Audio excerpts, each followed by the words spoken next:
আসসালামু আলাইকুম। আজকে আমাদের একটা সতর্কমূলক ভিডিও হয়েছে। একজন কেমন মানুষ যে একজন বয়স্ক ভাতা বা প্রতিবন্ধী টাকা নিতে চায়। উনি প্রতিবন্ধী, ওনাকে টাকা পাঠাইছে সরকার থেকে, ভাতা পাঠাইছে, ঠিক আছে। সেই টাকা খাওয়ার জন্য একটা লোকে ওনাকে ফোন দেয়। আপনারা বলেন যে ওনাকে না জানে ফোন দিতে পারে, কিন্তু ওনাকে ফোন দিয়ে বলে কি যে আপনি তো প্রতিবন্ধী টাকা পাইছেন। হ্যাঁ, তা আপনি একটা বই পাবেন, শেখ হাসিনার বই। শেখ হাসিনার বই কেমন, এই বইটা নিতে হলে আপনার মোবাইলে একটা কোড যাবে, ঠিক আছে। এই কোডটা আপনাকে দিতে হবে। তো উনি আমি তো পড়ালেখা জানি না, আমি তো মোবাইল বুঝি না, উনি তো বাটন সেট চালায়, ঠিক আছে। তো এই মোবাইলের মধ্যে কোড আলে উনি বুঝে না। তাই উনি ওনারা কইছে কি যে একটা শিক্ষিত লোকের কাছে যান, গিয়া বলেন যে আমার প্রতিবন্ধী অফিস থেকে ফোন দিছে যে এই কোডটা দেওয়ার লাগে, ঠিক আছে। তো উনি আমার কাছে আইছে, তা আমি বলছি কি আপনি প্রতিবন্ধী অফিসে যান। বরাবর কয় কি না, অফিসে যাইতে না করছি। আমি তাহলে কি করবো, তো আপনি খালি কথা উনি বলবে ওই কথাটা শোনেন। তা আমি ওনার ফোন ধরে কথা শুনতেছি। তো উনি আমাকে বলতেছে যে ভাই উনি তো প্রতিবন্ধী টাকা পায়। আমাকে হ্যাঁ, টাকা তো পাইছে। তাহলে ওনার মোবাইলে একটা কোড যাবে, এই কোডটা আপনি দিবেন। তাহলে আমাদের অফিস থেকে ওনাকে একটা ফোন দিবে। এই ফোনটা দিলে, এই কোডটা দিয়ে দিলে তারপরে পরবর্তীতে ওনাকে মাইকিং করে ওনাকে বইটা দিবে। এই রেসি শেখ হাসিনার বই। এটা শেখ হাসিনার বই।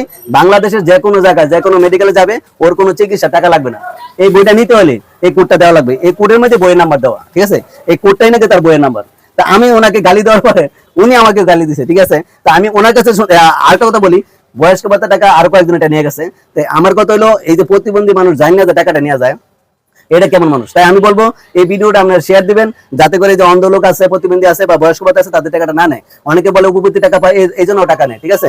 তা আমার কথা হলো সবকিছু ঠিক আছে, কিন্তু প্রতিবন্ধী টাকাটা নিবে কেন, এটা কেমন মানুষ। আপনারা এই ভিডিওটা এই জন্য শেয়ার করবেন যে এই যে নিকৃষ্ট মানে মানুষের কাছে যেন ভিডিওটা চলে যায়, যে তাদেরকে দেখুক, ওকে মানুষ সাহায্য করে, ওকে সাহায্য করলে উনি চলে।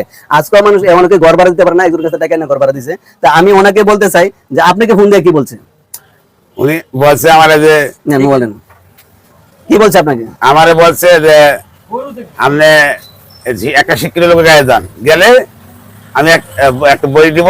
বই দিলে বই গেছিলে হাসিনা নামে একটা বই আইব। এই বইটা দিলে মনে করেন উনি কোনো আপন বিপদ হইলে, অসুখ বিসুখ হইলে, কোনো হাসপাতালে গেলে একটা টাকা লাগবে না, হাসপাতালে চিকিৎসা হইলে বিনা চিকিৎসা হবে। এই ধরনের কথা বললে একটা মানুষ কিভাবে টাকা নিয়ে যাবে? ওনাকে দিছে চলার জন্য, ঠিক আছে, ওই টাকাটা সে নিয়ে যাবে। তাহলে কেমন নিমু খারাপ, ঠিক আছে। তাই আমাদের কথা হলো এই ভিডিওটা শেয়ার করে দিবেন, যাতে করে এই ধরনের টাকা পয়সা যারা না বুঝে, এটা দেওয়ারই কথা যেভাবে বলছে আমরাও দিয়ে দিতাম, কিন্তু আমি বুঝতে পারছি যে এটা ওনাকে টাকা নেওয়ার জন্য, তাই দেইনি।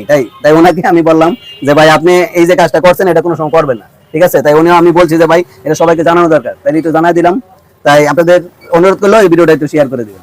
আসসালামু আলাইকুম।